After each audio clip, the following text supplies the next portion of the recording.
Techno Camon 15 এই ফোনটা review করতে গিয়ে প্রথমেই যে কথাটা বলতে হয় সেটা হচ্ছে যে আমি ঘরের মধ্যে টুপি পরে আছি কেন। ঘরের মধ্যে টুপি পরে আছি, আসলে ঘরের মধ্যে কি কেউ টুপি পরে, মানে পাগল ছাগল না হলে পরে পরে তার কারণ আছে। আসলে এখন বিকাল 4টে বাজে, সারাদিন প্রচণ্ড ধকল গেছে, বিধ্বস্ত অবস্থা, চুলটার উপর দিয়েও ধকল গেছে, চুলটা মানে কাকের বাসা হয়ে আছে, লোকের সামনে বার করার মতো নয়। আপনারা যদিও আমাদের পরিবারের সদস্য, তবুও একটু লজ্জা লাগে আর কি, তাই টুপি পরে একটু ঢেকে টেকে রাখা আর কি। যাই হোক, মূল প্রসঙ্গে আসি। টেকনো ক্যামন 15 এই ফোনটা ইন্ডিয়াতে 25শে ফেব্রুয়ারি লঞ্চ করেছে, আর বাংলাদেশে এটা খুব শিগগিরই আসছে এবং খুব ইন্টারেস্টিং প্রাইসিংয়ে আসছে। তাই জন্যই এই ফোনটা নিয়ে আজকে কথা হতে পারে। তবে আপনাকে বলবো তার আগে চ্যানেলটা সাবস্ক্রাইব করে রাখবেন আর বেল আইকনটা বাজিয়ে রাখবেন। যদি ভিডিও ভালো লাগে, আর ভিডিও ভালো লাগলে লাইক করবেন, আর ভিডিও ভালো না লাগলে অবশ্যই ডিসলাইক বাটনটা আপনার জন্য সবসময় খোলা আছে। এবং ভিডিওর মূল প্রসঙ্গে যাওয়ার আমাদের এখন পুরোপুরি সুযোগ আছে। টেকনো ক্যামন 15, টেকনো এই কোম্পানিগুলো ব্যবসা কেন করতে পারছে? এদের কম্পিটিটর যারা আছে তারা এর থেকে অনেক বেটার স্পেসিফিকেশনস দিচ্ছে। Realme, Redmi, Xiaomi, Samsung, Vivo, Oppo, এসব যে বড় বড় নামি দামি ব্র্যান্ড আছে তাদের পাশে এই টেকনো, আইটেল, লাভা এইসব কোম্পানিগুলো কী করে ব্যবসা করে? এদের ফোনে আমাদের অতটা পয়সা উসুল হচ্ছে না, আমরা দারুণ দুর্ধর্ষ কিছু এক্সট্রাঅর্ডিনারি স্পেসিফিকেশনস পাচ্ছি না, ব্র্যান্ডগুলো অতটা নামি দামিও নয়, তাও কেন পারছে? কারণ বড় বড় নামি দামি যে কোম্পানি আছে তারা এখনও গ্রাহকদের কাছে ঠিকমতো পৌঁছতে পারেনি। তাদের এখনও মার্কেটিংয়ে আমি মনে করি যথেষ্ট ফাঁক আছে। বেশ প্রত্যন্ত জায়গায়, একটু গ্রামে গঞ্জের দিকে গেলে আপনি দেখবেন সেই সব জায়গায় দোকানে বাজারে হাটে এই ধরনের কোম্পানির ফোনই বিক্রি হয়, যেখানে মানুষ স্পেসিফিকেশনস নিয়ে সচেতন নয়, যেখানে মানুষ তাই ফোনটার লুকস নিয়ে, ফোনটা কেমন সেই মুহূর্তে চলছে, কেমন পারফর্ম করছে সেটুকু নিয়ে সন্তুষ্ট। তারা ডিসপ্লে সাইজ দেখেন, ফোনটা দেখতে কেমন সেটা দেখেন, এটা দেখেই তারা সন্তুষ্ট হন। ক্যামেরা 2-4টে ভালো ফটো উঠলেই তাদের আর কিছু চাই না। তাই জন্য এই টেকনোর মতো কোম্পানি ভালো ব্যবসা করছে। টেকনো এই ফোনটাতে কি সব কিছুই খারাপ দিয়েছে? না, ভালো বেশ কিছু দিয়েছে। যথেষ্ট ভালো ফোন, যথেষ্ট ভালো কিছু জিনিস আছে যেগুলো আমি আজকের ভিডিওতে ক্রমশ আপনাদের বলবো। আবার খারাপ দিকগুলো বলতে দ্বিধা করবো না। প্রথম কথা, এই ফোনটার বিল্ড, লুকস, ডিজাইন আমার খুব ভালো লেগেছে। বিল্ডটা যে প্লাস্টিক অবশ্যই, এবং সেই প্লাস্টিকটা দেখতে ভীষণ ভালো, অসম্ভব ভালো। দেখে হাতে নিয়ে যখন আপনি বাইরে ব্যবহার করবেন বেশ প্রিমিয়াম দেখাবে, এটা মনে হবে না কোনো কম দামি সস্তা ব্র্যান্ডের আপনি ফোন ইউজ করছেন। ভালো দেখতে করেছে টেকনো, এই ব্যাপারটাতে খেটেছে, কারণ তারা জানে তাদের ফোকাসটা এখানেই রাখতে হবে। এটার একটা প্রো ভার্সন আছে যেখানে আপনারা পপ আপ সেলফি ক্যামেরা পাবেন, সেখানে 32 মেগাপিক্সেল সেলফিতে আছে, আর এখানে এই গর্তের মধ্যে আছে 16 মেগাপিক্সেলের একটা ক্যামেরা। যাই হোক, এইটুকু ডিফারেন্স, এবং তার জন্য দামেরও অনেকটা ডিফারেন্স হয়ে যাচ্ছে। দামের কথায় আসছি, তার আগে অন্যান্য ব্যাপারে একটু বিশদ আলোচনা করে নিই। বক্সের মধ্যে আমি পেয়েছি একটা ফাস্ট চার্জার, একটা সিম ইজেক্টর পিন, আর তার সাথে পেয়েছি একটা ব্যাক সাইডের প্রোটেক্টর। ব্যাক প্রোটেক্টর লাগাতেই হবে, কারণ এখানে প্লাস্টিক বা পলিকার্বনেট আছে, তাই স্ক্র্যাচ থেকে বাঁচার জন্য অবশ্যই ব্যাক সাইডে একটা প্লাস্টিকের প্রোটেকশন লাগাবেন। আর ফ্রন্ট সাইডে আমরা দেখছি অলরেডি একটা শুরু থেকেই ফিল্ম লাগানো আছে, যেটা ভালো ব্যাপার, কারণ এইসব জায়গায় স্ক্র্যাচ পড়ার খুব সম্ভাবনা থাকবে। এত বড় একটা ডিসপ্লে, 6.55 ইঞ্চি একটা এইচডি প্লাস ডিসপ্লে, এবং যেখানে এই সাইডে একটা পাঞ্চ হোল আছে, যেটা আপনি যখন সিনেমা দেখবেন, গেম প্লে করবেন, এটা চোখেই পারবে না, মানে অদৃশ্য হয়ে যাবে, গায়েব হয়ে যাবে আর কি। ডিসপ্লের দিক থেকে এটা ভালো ডিসপ্লে, এবং এখানে 5000 mAh ব্যাটারি আছে। যে 5000 mAh ব্যাটারিটা আমার মতে এর প্রসেসর যা আছে, এবং যেহেতু এটা HD plus display, full HD plus নয়, দারুণ পারফর্ম করবে। ব্যাটারির পারফরমেন্স এখানে আপনি দুর্ধর্ষ পাবেন। আমি ব্যবহার করে এখানে ব্যাটারি পারফরমেন্স অনায়াসে 2 দিন পেয়েছি। আপনি তার থেকে বেশিও পেতে পারেন যদি আপনি মিডিয়াম ইউজার বা কম ইউজ করেন এরকম মানুষ হন। তবে এই ব্যাটারি বড় হওয়ার জন্য চার্জিংয়ের ক্ষেত্রে একটু কিন্তু ঝামেলা আছে, কারণ চার্জিং এখানে আমরা দেখছি মাইক্রো ইউএসবি পোর্ট আছে, বক্সের মধ্যে একটা 10 ওয়াটের চার্জার আছে, যে চার্জার দিয়ে এটা চার্জ করতে 2.5 ঘন্টার মতো সময় লাগছে। সেক্ষেত্রে চার্জ করতে সময় বেশি লাগবে ঠিকই, তবে ব্যাটারি ব্যাকআপ 2 দিন পেয়ে যাবেন, এটা এখানে একটু থামস আপ দিতেই হচ্ছে।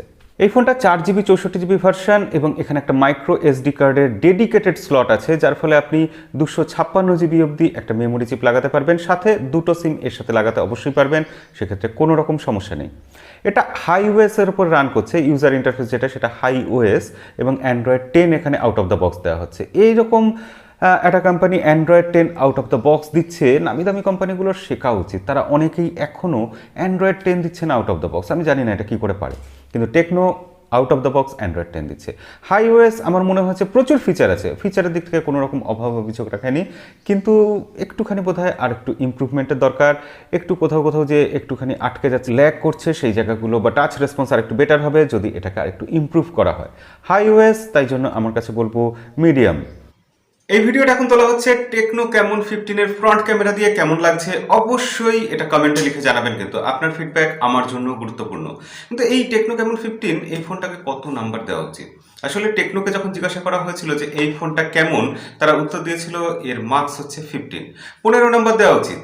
মানে মজা করছি, মজা সরিয়ে রেখে বলি এটা মজা নয়, এটাকে আলাদা সরিয়ে রাখলাম, মজাটাকে আলাদা সরিয়ে রাখলাম।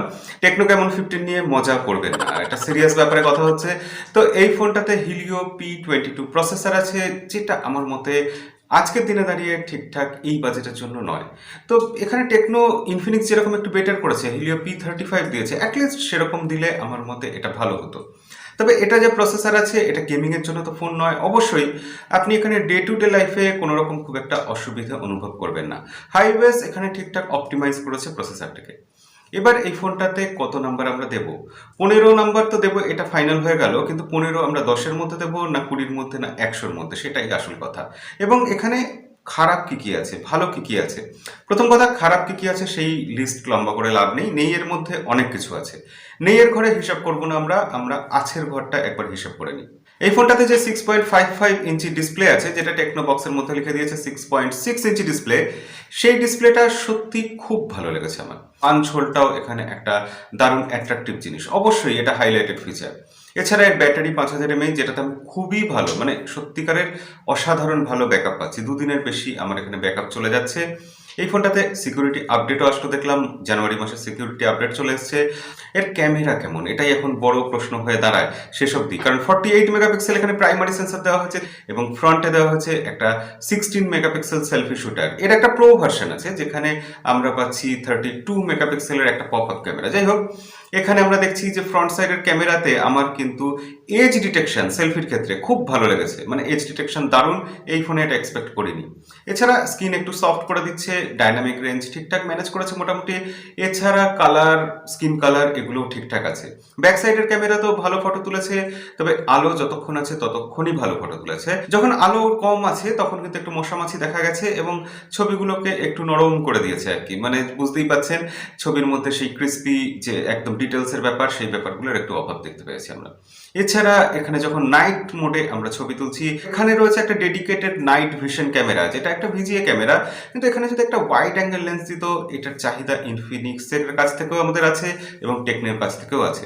আপনাদের এই প্রসঙ্গে জানিয়ে রাখি, টেকনো, ইনফিনিক্স, আইটেল এই কোম্পানিগুলো একই, মানে এগুলোর পেরেন্ট কোম্পানি একই এবং তিনটেই একই ব্র্যান্ডের আন্ডারে আসে।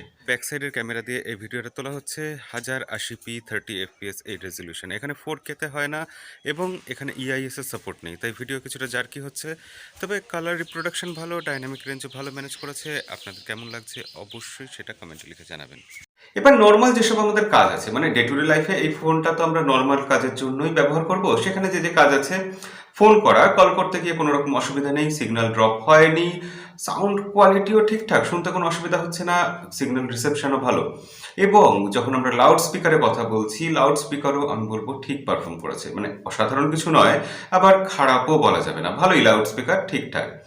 এছাড়া এই ফোনটাতে ফিঙ্গারপ্রিন্ট সেন্সর যেটা আছে সেটাও বেশ তাড়াতাড়ি দ্রুত খুলে যাচ্ছে এবং যেটা ফেস আনলক আছে সেটাও মোটামুটি দ্রুতই কাজ করছে। আমরা দেখুন আমাদের চ্যানেলে স্যামসাং এর সমালোচনা করি, আমরা রিয়েলমি, শাওমির সমালোচনা করি, আসলে সমালোচনা করি না, প্রত্যেক ফোনের ভালোর সাথে কিছু খারাপ দিক থাকে, তো সেগুলোর কথাও বলি। তো টেকনোর ফোনে খারাপ দিকের ব্যাপারেও অবশ্যই বলতে হবে, কারণ এখানে আপনি বুঝতেই পাচ্ছেন যে নেই এর ঘরটা একটু বেশি। তো আপনি যদি ভিডিও বেশি দেখেন, শুধু নেট সার্ফিং করেন, ব্যাটারি ব্যাকআপ বেশি দরকার, পাঞ্চ হোল দরকার, তাহলে আপনি এই ফোনটার কথাও ভাবতে পারেন। কারণ এর কম্পিটিটর যারা আছে এই প্রাইস সেগমেন্টে, তাদের দিকে দেখলে আপনাকে একটু চিন্তা করতে হবে, আপনাকে একটু ভাবতে হবে এবং নিজের বিচার বুদ্ধি কাজে লাগিয়ে আপনাকে ডিসিশন নিতে হবে। ভিডিও এখনো শেষ হয়নি, তিনটে কথা বলতে বাকি রয়ে গেছে, জরুরি তিনটে কথা। প্রথমত, গিভঅ্যাওয়ের রেজাল্ট কবে আসবে? রিয়েলমি C3-র যে গিভঅ্যাওয়ে চলছে আমাদের চ্যানেলে, ভিডিওটা যারা দেখেননি আই বাটনে লিঙ্ক দিলাম বা ডেসক্রিপশনে লিঙ্ক দিলাম, আপনিও বিজেতা হতে পারেন। লিঙ্কে ক্লিক করে চলে যান, ওখানে কমেন্ট করুন। তো রেজাল্ট আসবে এই সপ্তাহের শেষেই। আপনাদের মধ্যে একজন অবশ্যই রিয়েলমি C3 পাবেন এবং অবশ্যই পাবেন, সেটা আপনাদেরকে জানিয়ে দেওয়া হবে তখনই। আচ্ছা, দ্বিতীয় কথা হচ্ছে এই টেকনো ক্যামন 15 এই ফোনটাকে আমি কত মার্কস দেব?